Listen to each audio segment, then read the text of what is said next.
Você telespectadora, olá você telespectador da TV Cultura Litoral. A partir de agora você acompanha a edição desta sexta-feira do Opinião 2.0, sexta-feira 25 de fevereiro. O comentarista de hoje, que vai analisar as notícias impactantes algumas de hoje, é o Roberto Mohamed. A gente vai começar falando sobre o principal assunto em todas as conversas, acredito que no mundo todo, que é praticamente capitulação da Ucrânia, invadida pela Rússia, e o Ocidente sem ter o que fazer. Mohamed, boa tarde. Boa tarde, Paulo.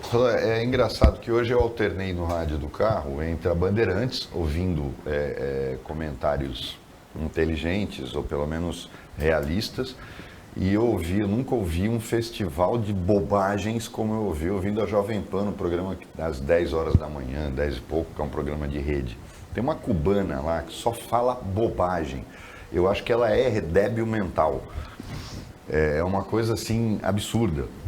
Que o Brasil não pode entrar na guerra. Ninguém está falando para entrar na guerra. E diplomacia não é assim. Você condena a invasão, depois pega o telefone, liga para o Putin e fala: Putin, eu condenei a invasão, mas vou continuar comprando teu fertilizante, comprando tuas coisas, fica tranquilo. Isso é diplomacia. O que está acontecendo no mundo, e eu vejo alguns idiotas, infelizmente alguns amigos meus, falando: olha, falaram do Trump, o Trump não ia fazer isso. O Biden é fraco? Não tem dúvida nenhuma. Mas ainda bem que a gente não tem um louco como o Trump. A entrada da OTAN ou dos Estados Unidos num confronto com a Rússia é a Terceira Guerra Mundial. Não há saída. Ninguém vai para uma guerra dizendo assim, combinando as armas que vai usar. Olha, nós vamos entrar em guerra um com o outro, mas a gente só usa tanque, soldado, navio e avião. Combinado? A arma nuclear não existe isso. Uma guerra entre Estados Unidos e Rússia é nuclear. E uma guerra nuclear é mundial. Na verdade, destrói o planeta. Não adianta, eu nunca ouvi tanta bobagem de todo mundo. Falou, o Biden é fraco? E ele demonstrou essa fraqueza e talvez tenha colocado na cabeça do Putin a facilidade que ele ia encontrar quando tirou as tropas do Afeganistão, e nós criticamos aqui. O que ele fez foi impensável. Ele tinha que ter aniquilado o Talibã. Ao contrário, ele tira as tropas sem justificativa em 24 horas. E colocou o Talibã no poder. Ele jogou fora todo o dinheiro que os americanos gastaram na guerra do Afeganistão. Qualquer soldado americano deve estar se sentindo um idiota. Eu lutei pelo quê? Nós fomos para lá, ficamos mais de 10 anos lá. Para quê? Para o cara tirar e o Talibã voltar para o poder. Quer dizer, não tem lógica o que ele fez. Não é fraqueza. Ele estava desesperado para dar uma resposta rápida à economia americana. E a guerra do Afeganistão custava muito caro. Foi simplesmente essa matemática que ele fez. E ser chefe de Estado e chefe de governo não é isso. É a mesma coisa que acontece aqui. O Bolsonaro pode até concordar com o que o Putin fez. É um direito dele como pessoa. Eu entendo o que o Putin fez. Agora, como presidente da República, ele não pode fazer isso. Uma coisa é a instituição presidente da República, outra coisa é o homem Jair Bolsonaro. É isso que até hoje ele não entendeu, desde que ele assumiu. A invasão tem que ser condenada. O Brasil não pode ser um pária. O Brasil não pode se alinhar com Venezuela e China. Olhem a incoerência. São os países que estão apoiando.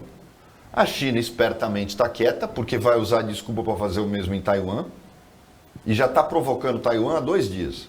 Mandando caças sobrevoarem, esperando um tiro de defesa de Taiwan para justificar a invasão. A China também tem arsenal nuclear. E quando falam, mas as sanções são fracas, tal. As sanções não são fracas. Até porque eles sabem que eles vão obrigar o Putin a fazer aquilo que ele não quer fazer, que é um acordo muito mais amplo com a China, porque ela consegue manter a Rússia, mas ele não quer esse tipo de dependência. As sanções são fáceis de se entender também, Paulo. Quando você congela o dinheiro dos oligarcas russos, das empresas russas e dos bancos russos, bota pressão. Você quer que eles pressionem o Putin a acabar com isso. Só que o Putin bolou uma estratégia em que essa guerra acaba em alguns dias. Ele acaba com ela em algumas semanas. Por quê? Além de fazer a invasão, ele está fazendo um assalto a Kiev. Ou seja, ele ataca pelas bordas, pelas fronteiras, mas ele está atacando o miolo, porque ele sabe que a hora que ele derrubar o governo, ele conseguiu o que ele queria, ele retira as tropas dele. Então, foi cirúrgico, muito bem planejado. Ele tinha aceitado a entrada das 3 repúblicas bálticas na OTAN. Agora, ele não podia aceitar um míssil nuclear americano a 3 segundos de Moscou. Tá bom, então eu posso montar uma base em Cuba? Não posso, né? Porque lá eu tentei em 62 e você não deixou. Agora você quer montar? Então, é um grande problema de uma coisa que também não se entende corretamente. A razão de ser da OTAN. A OTAN foi criada e a resposta a ela foi o Pacto de Varsóvia.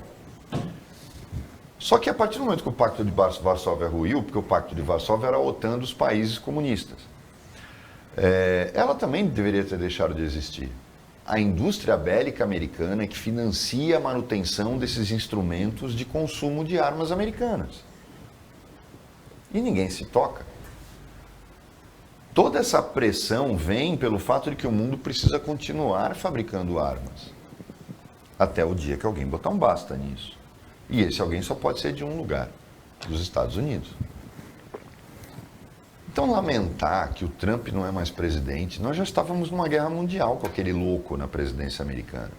Não existe guerra controlada entre Rússia e Estados Unidos, é guerra total. E é o que o mundo inteiro não quer. Vocês podem reparar que nenhuma sanção econômica cortou a compra de gás e petróleo. É curioso isso. Não fecharam o gasoduto e não fecharam o petróleo. Congelaram ativos. Proibiram negócios. Mas não, continuam mandando gás para cá e continuam mandando petróleo para cá. Porque a Europa congela sem o gás russo. E não há alternativa. É preciso dizer que essa história do primeiro-ministro alemão, dizer que, não, nós temos que procurar alternativas, é procurar aonde, cara? Aonde? Vai acatar a ideia americana de fazer um oleoduto do Japão cercando o polo? Porra, o custo do gás vai chegar na Europa numa conta que ninguém vai conseguir pagar. É lógico que eles precisam do gasoduto, tanto que ele não conta, ele vai indignado para o microfone e fala tudo aquilo, mas ele não conta para ninguém que a Alemanha está financiando um outro gasoduto que passa por cima e que não passa pela Ucrânia, porque esse gás todo vem da Sibéria.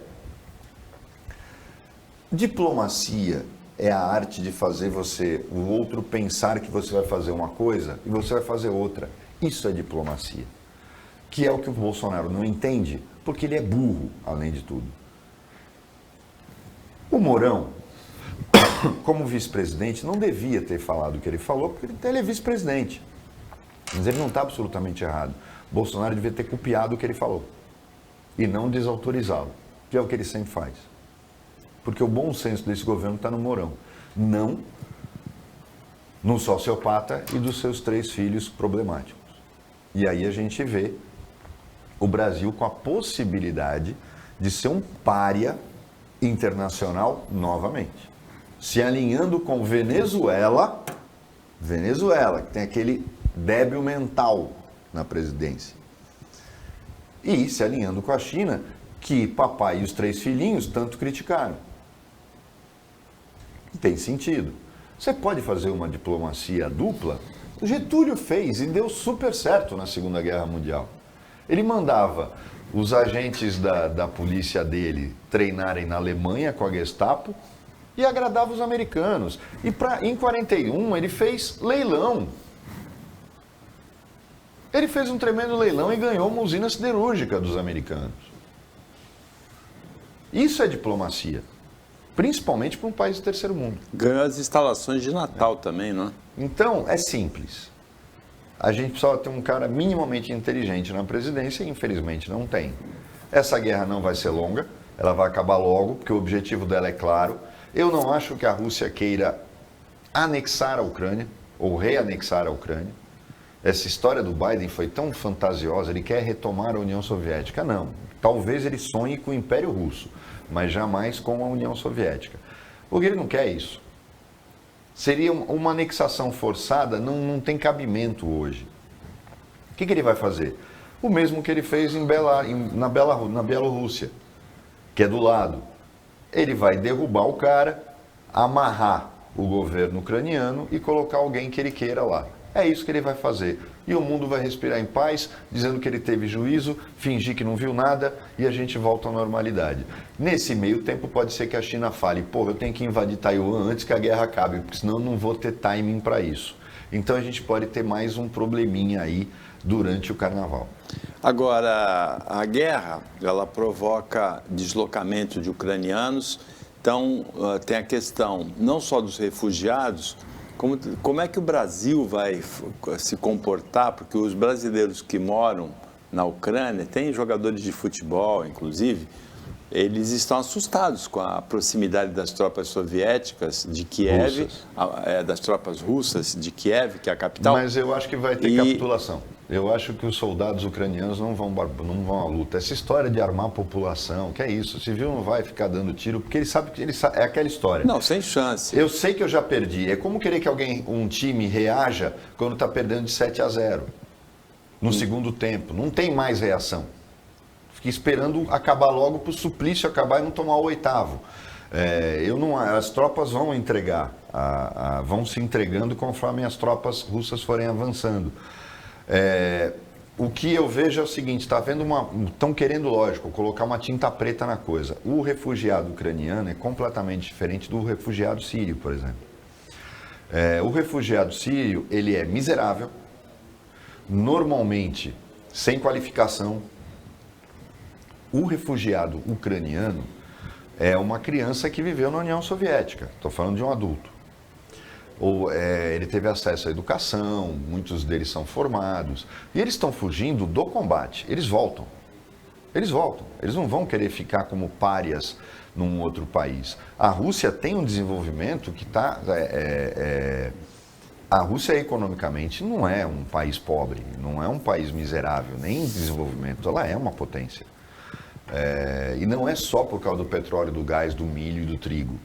Ela é um país que tem um parque industrial enorme e que tem mercado para esse parque industrial. E a Ucrânia sempre foi fornecedora de mão de obra para isso. Então, eles voltam. São refugiados porque estão fugindo, Paulo, de uma zona de combate. Um míssil não vai sempre acertar o alvo. Então, você tenta manter sua família segura. Mas são refugiados que vão voltar. Eles não são como os sírios, que é um país miserável. Muita gente fala, não, a Síria não é um país miserável. Os países muçulmanos são miseráveis. Eles têm poder milionário, elites pequenas, fantasticamente bilionárias. Mas a grande população vive na titica. Isso não tem nem dúvida. O refugiado ucraniano ele tem um perfil completamente diferente do refugiado sírio ou do refugiado africano. Portanto, essa história da Europa está montando... Você viu o que a Polônia fez?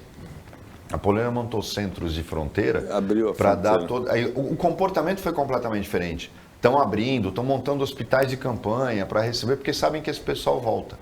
Então, não vai ser um problema futuro na Europa. Agora, o reflexo no Brasil não foi só o desentendimento, a desautorização do presidente Jair Bolsonaro em relação ao vice Hamilton Mourão.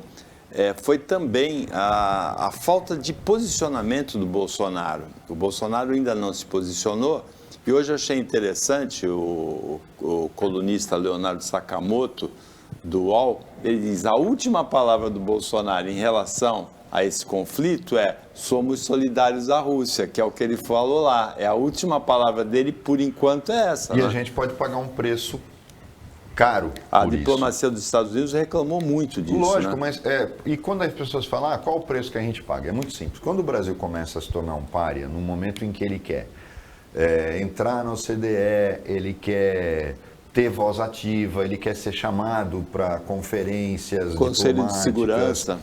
É lógico que isso tudo prejudica. Falou, não, Brasil aqui eu não quero. Podem ter certeza disso. Então a gente está sempre pagando o preço dessa história toda. O BRICS não existe. Não vem falar que o BRICS é o motivo. Não, o BRICS não existe. O BRICS já acabou faz tempo. O BRICS não serve para nada. Para nada. Não tá, cada um quer uma coisa diferente dentro do BRICS. Um bloco onde cada um quer uma coisa não funciona. Não existe agenda comum entre eles. Tendo ou não tendo o BRICS, o que tem em comum entre os países, que é o comércio, continua acontecendo. Não existe um acordo de colaboração tecnológica, não existe um acordo de cooperação científica, não existe um acordo de cooperação econômica. É só discurso e uma conferência que ocorre a cada 2 anos. E não serve para absolutamente nada. Fizeram o banco do BRICS, ele não fez nada até hoje. É um brasileiro, inclusive, o presidente. Então, vamos colocar bem claro que ele tinha que ter tomado uma posição, mesmo que esta posição fosse de Araque e ele tivesse avisado o Putin que era de Araque. Porque a China está fazendo a mesma coisa. O que ele não pode é se igualar ao Maduro. Isso é uma coisa que eu não admito. Agora, quanto à nota do Senado, eu queria que o Davidson colocasse na tela o texto da nota do Senado, do PT, foi cômica. É onde eu falo, Paulo, as pessoas não entendem que tem coisas que você fala num botequim, você fala num bar, você fala bebendo cerveja. Mas você não pode falar em público quando você tem uma posição oficial e institucional. O PT diz que o PT no Senado condena a política de longo prazo dos Estados Unidos de agressão à Rússia e de contínua expansão da OTAN em direção às fronteiras russas. Trata-se de política belicosa que nunca se justificou dentro dos princípios que regem o direito internacional público. E depois continua falando bobagem. Ele não poderia jamais ter feito essa nota. É um partido político. Mas o que você vai esperar de um grupo político que apoia o Maduro e diz que a Venezuela é uma democracia? O PCdoB, da Manuela Dávila, chegou a mandar uma nota de apoio à Coreia do Norte. Esses caras vivem num mundo... Eles vivem fora da casinha, eles têm problemas, eles não cresceram, é síndrome de Peter Pan. Eles continuam vivendo na adolescência, no ensino médio. Sabe? Que é quando a gente fala bobagem, chamando aquilo de ideologia. Nenhum deles cresceu. Isso é uma coisa absurda e impensável para um partido político. Mas como é que você pode falar? O PCdoB mandou nota de apoio à Coreia do Norte. Então, são pessoas que têm problema. Isso é uma nota coletiva. O PT no Senado é um grupo formado pelos senadores petistas. E tem gente séria lá, mas gente séria que também tem devaneio, porque eles acreditam nessas coisas. E você pode entender, como eu falei, a Ucrânia nunca existiu como um país. A Ucrânia não era um país que existia e que após o fim da União Soviética ele volta a existir, como aconteceu com Letônia, Lituânia e Estônia, que foram invadidas por Stalin por força, em razão do acordo que ele fez com Hitler para dividir a Polônia. Feito isso, elas reconquistaram a independência delas, elas existiam como países.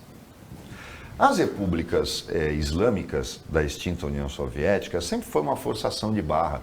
E são todas pobres, o Putin nem está preocupado. Agora, em relação à Bielorrússia e à Ucrânia, eram parte do Império Russo. Na verdade, o Império Russo nasceu na região onde hoje é a Ucrânia. O primeiro imperador russo era de origem ucraniana. Então, é lá que se encontra esse problema. E ele está pensando em termos históricos. É óbvio que ele está pensando em termos históricos no discurso. Mas o que ele quer, na verdade, é impedir que o americano coloque um míssil a 3 segundos de casa e que possa interferir no preço do gás e do petróleo que ele vende para a Europa, porque o gasoduto e o oleoduto passam por lá. É simplesmente isso. Eu tenho certeza, ele não vai anexar a Ucrânia. Ele não sonha com a União Soviética, ele pode sonhar com o Império Russo, mas ele sabe que é muito difícil hoje em dia você anexar um país. A menos se fizesse um plebiscito. Ele não fez isso com a Bielorrússia. Ela continua existindo. O que ele quer é um país dócil, pacífico e que não enche o saco dele. E é isso que ele vai ter. Conseguindo, ele tira as tropas. O Opinião 2.0 volta depois do intervalo.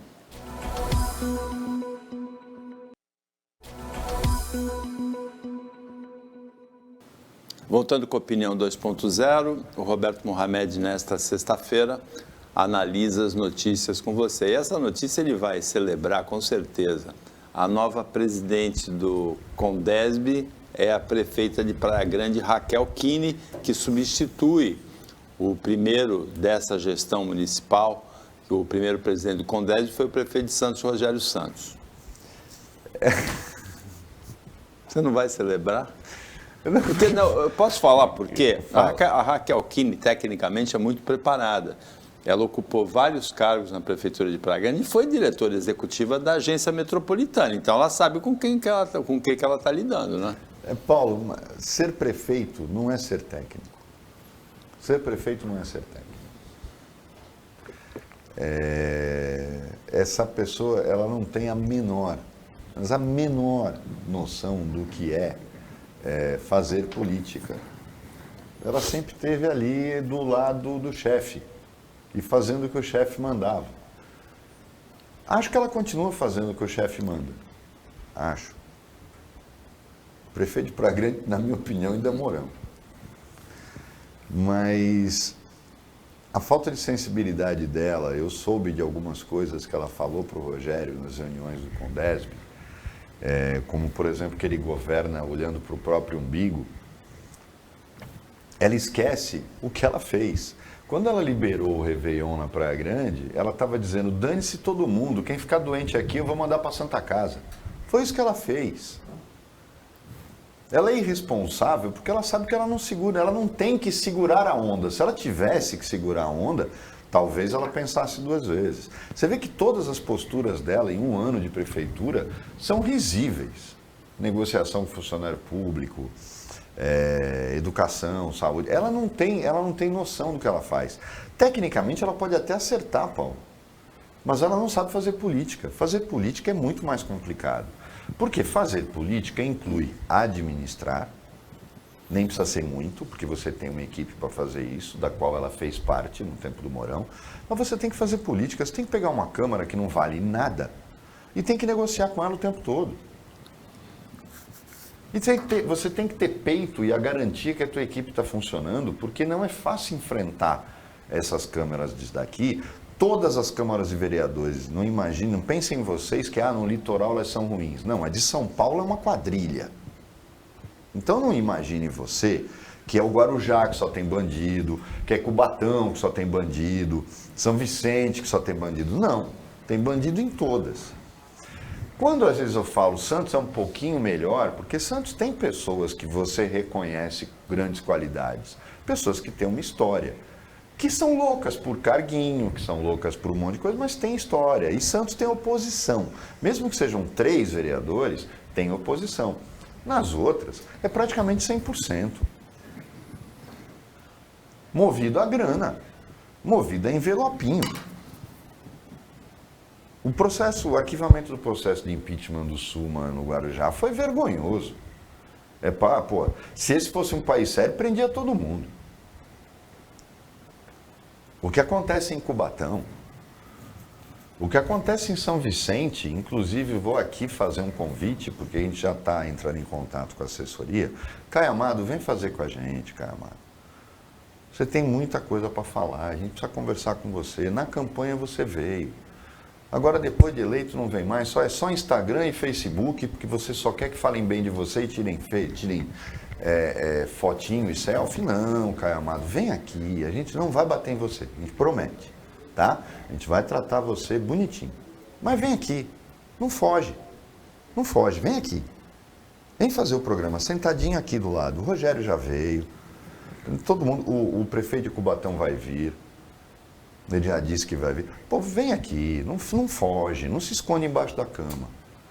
A gente quer conversar com os prefeitos da região, porque tem muita coisa para ser explicada, porque na campanha eles vieram aqui e falaram um monte de coisa que não aconteceu durante a eleição. Então, primeiro, eu acho que o Condesb morreu, faz tempo. O Condesb não serve para absolutamente nada. Né? Eu não sei quanto ele custa, vou pedir para pesquisar em quanto custa o Condesb. Mas eu acho que é um gasto desnecessário, porque a nossa região metropolitana era uma piada. Ela existe de fato e todo mundo sabe disso. Mas ela mostra que ela não existe. Por quê? Mesmo que eles não tenham nada a ver com isso, eles deveriam lá se manifestar contra a prioridade do VLT, que prioriza o da Campos Melo e deixa o da área continental de São Vicente de lado. Por que eles deveriam ter se posicionado? Itanhaém, Praia Grande, São Vicente, você vai dizer, mas por quê? Falou, São Vicente, lógico, está interessada, mas Praia Grande, Mongaguá, Peruíbe, é que às vezes eu esqueço que Mongaguá existe. Porque amanhã ou depois, o prolongamento natural do VLT é o Litoral Sul, que tem uma linha férrea pronta. A passagem dele é a coisa mais barata para fazer. Eu sei que o Ursini defende ônibus, porque o Ursini defende o que é mais viável para ele do ponto de vista econômico, né? A gente tem que agradar quem nos apoia, mas não, a gente tem nada de pneu, a gente tem que tirar a breda da jogada, entendeu? Não é empresa que monta a companhia aérea e tal, não, tem que tirar a breda da jogada, né? O dono da breda, o fundador da breda foi preso por assassinato. Não tira a breda da jogada. É trem, é VLT, tá tudo pronto lá. Só que, e aí você une a região metropolitana de fato. Como é que você une a região metropolitana? Você cria uma região metropolitana de fato. Quando você dá modal de transporte para elas. É o primeiro passo para unificar uma região. Não é um órgão que não serve para nada como o Condesb, muito menos a agência. O ex-prefeito de São Paulo, ex-deputado federal, ex-governador de São Paulo, Paulo Maluf, também ex-presidente do PP, ele contraiu Covid. Na verdade, eu acho que o filme Highlander, que passou na década de 80, foi inspirado na vida dele. É imortal, né, o Highlander? O Maluf é imortal, né? Ele ficou tanto tempo fora da mídia e a gente, às vezes, até esquece que ele ainda está vivo. Mas tem uma coisa curiosa, porque às vezes eu ouço muita gente dizer assim, bandido bom é bandido morto. Malufista. Porque ainda existem os malufistas. Eles são a coisa mais próxima que a gente tem do bolsonarista. Mas engraçado que o cara que falava no programa eleitoral bandido bom é bandido morto, que era este senhor, tinha 350 milhões lá fora. Se você somasse tudo, e o Drauzio fala isso no filme Carcereiros, o Drauzio fala, se você somar tudo que o sistema penitenciário, todo mundo que está preso no estado de São Paulo roubou, não dá 350 milhões de dólares. E aí, o cara que falava bandido bom e bandido morto tinha que estar preso. Porque ele é bandido. Paulo Maluf é bandido, sempre foi bandido. Paulo Maluf é ladrão, corrupto. Sempre foi. E ele falava bandido bom e bandido morto. Pô, vamos começar por ele? Ou vamos começar pelos corruptos? Quando tem o horário eleitoral gratuito, Paulo, eu às vezes sento no sofá para ver. E a gente que conhece, faz TV, a gente fica olhando uns caras que vão lá pela segurança tal. Cara, ainda bem que não tem segurança, você ia estar preso. E o cara é candidato. É inacreditável. Eu brinco, o Maluf é um Highlander, mas quanto mal esse homem fez para a política brasileira, para a economia brasileira, para o tesouro brasileiro. E o que aconteceu? Ele é o maior recado, o modelo, o exemplo que ele passou a vida inteira foi, pode roubar à vontade que não vai acontecer nada. E a gente viu isso, o Sérgio Cabral está na rua. Sérgio Cabral é aprendiz de Maluf. O Lula não conseguiu roubar tanto quanto o Maluf. Eu fiz as contas outro dia, ele não conseguiu. O Maluf ele não tinha o menor escrúpulo. As obras tinham um superfaturamento tamanho que não havia a menor dúvida do mal que esse homem fazia. A ponte do Mar Pequeno custou o preço de 3 pontes. 3. Talvez 4. Então ele nunca fez uma ponte. Ele deixou de fazer 3.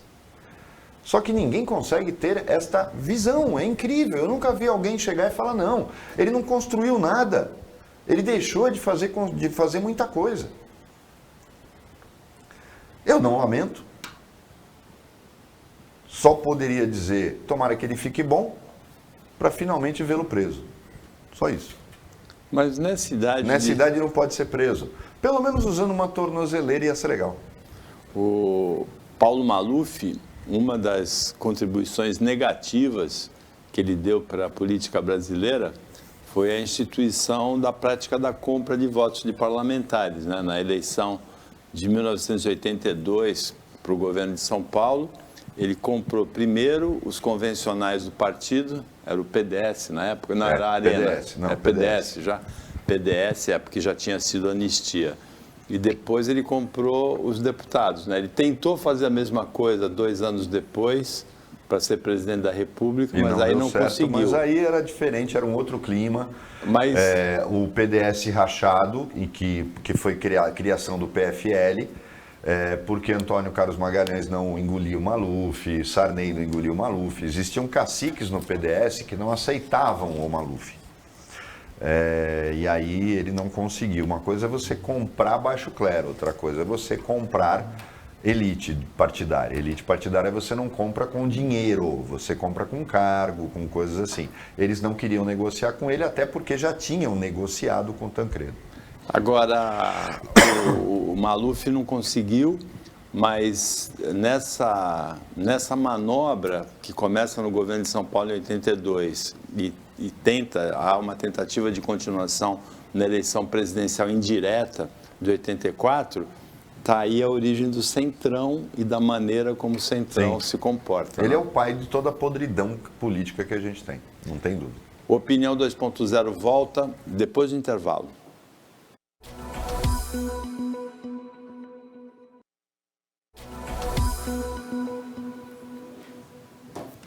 Voltando com a Opinião 2.0, agora é o último bloco. Nesta sexta-feira, quem comenta as notícias, analisa com você, é o advogado Roberto Mohamed, do time do Opinião, do time da TV Cultura Litoral.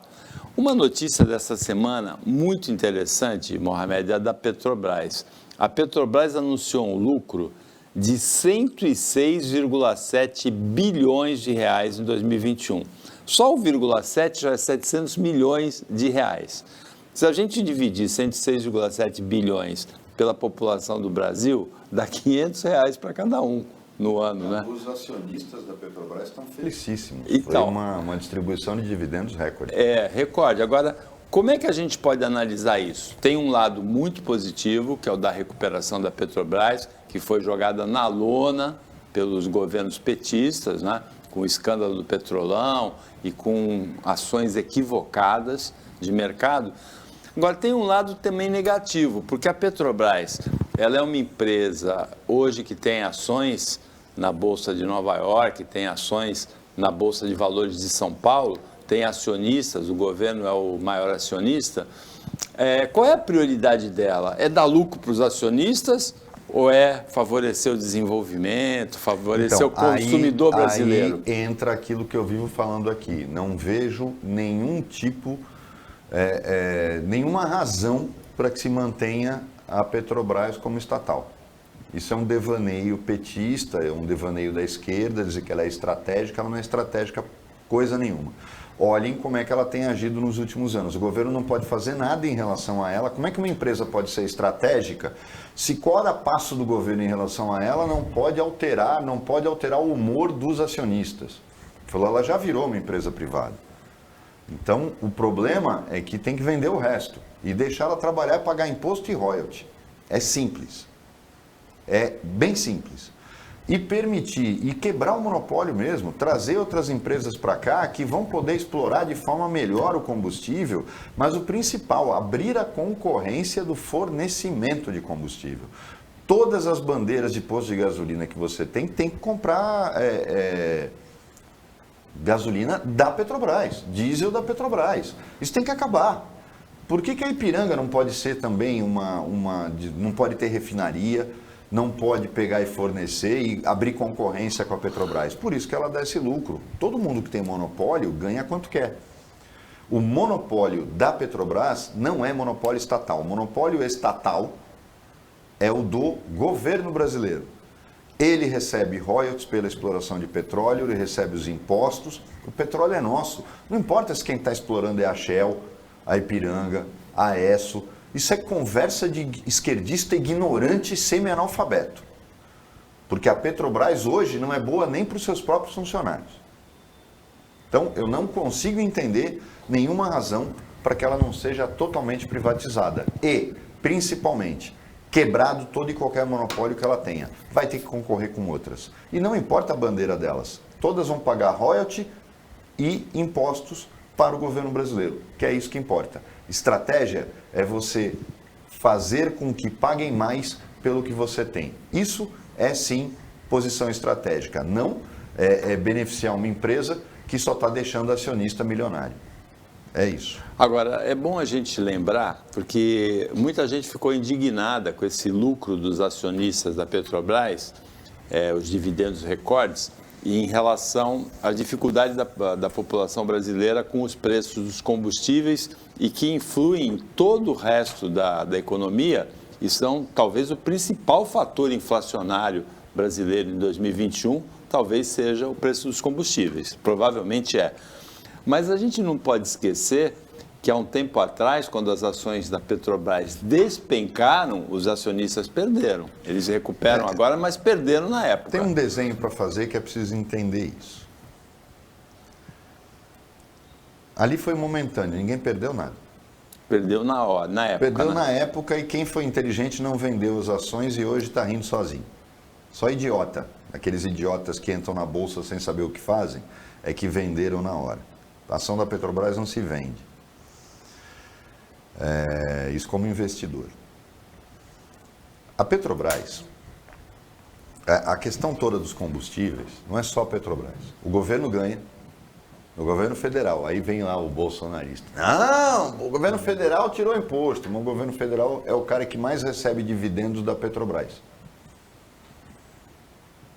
E ele tirou imposto do produto final, mas ele recebe no óleo bruto. Esquece, trouxa. Não fica defendendo quem não deve. Os governos estaduais nunca ganharam tanto dinheiro com o preço do petróleo do jeito que está. Todos os governadores, não é só o seu Dória.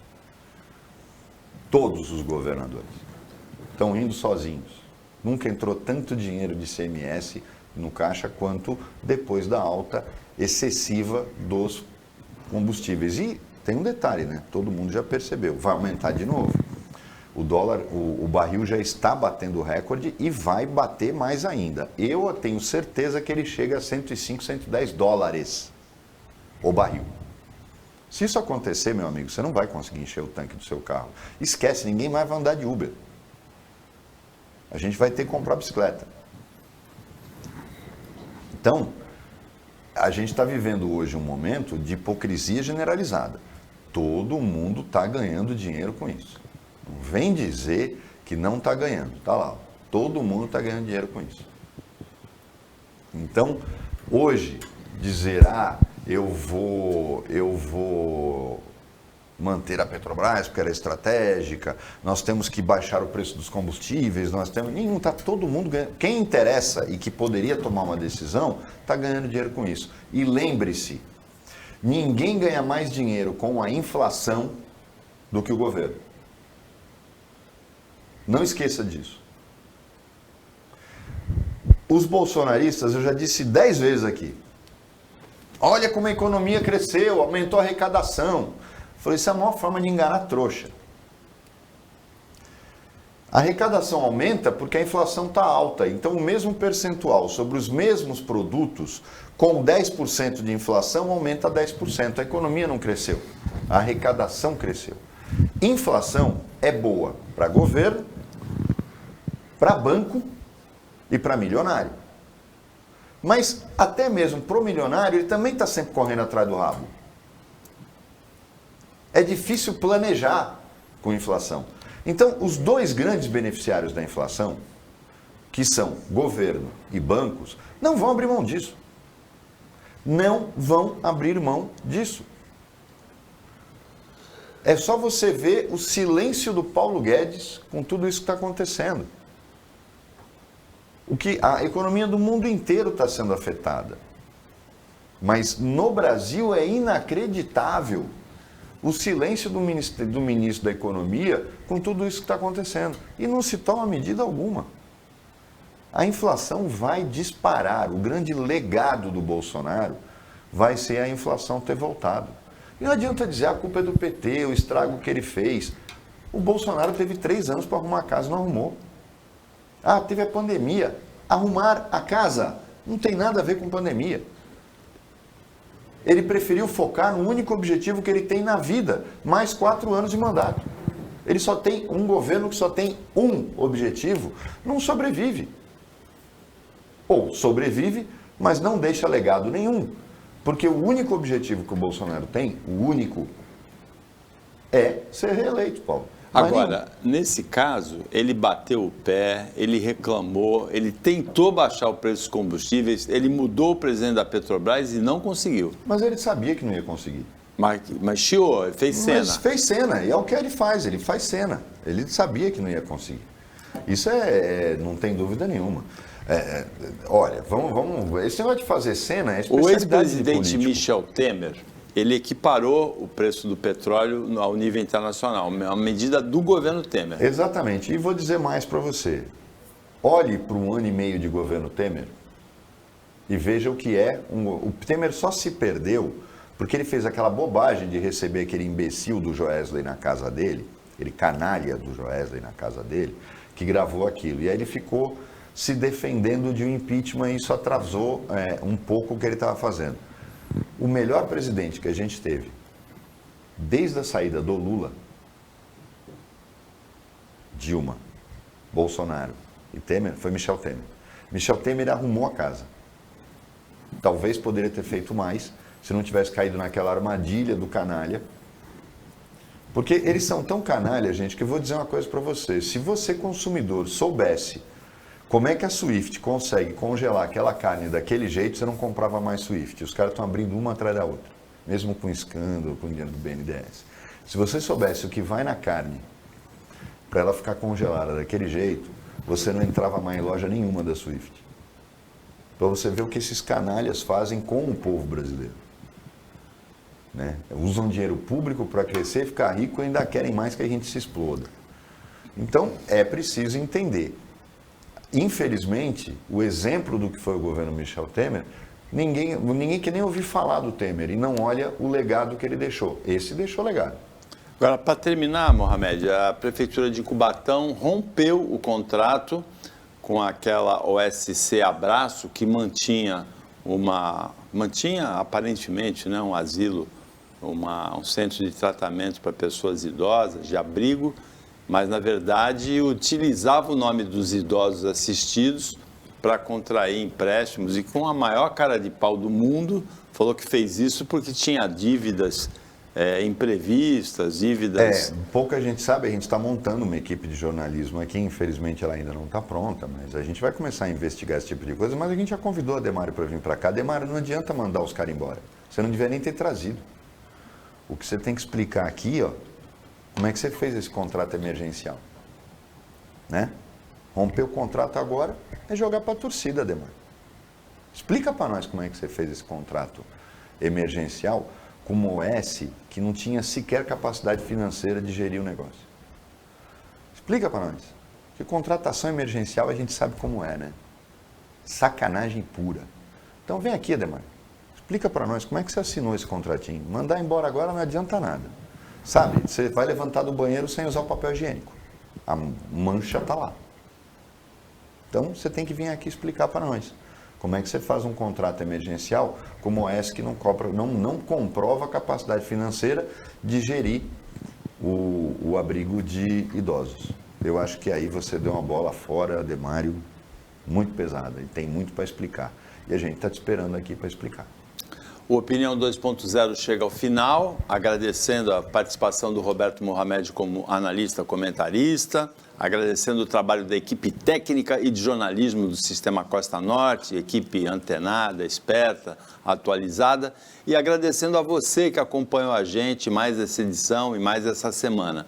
Até segunda-feira, nesse mesmo horário de 15 para as 2, e segunda-feira um pouquinho mais tarde, por causa do Roda Viva, a reapresentação, um pouquinho depois da meia-noite, e um ótimo final de semana, um ótimo carnaval para você que você merece.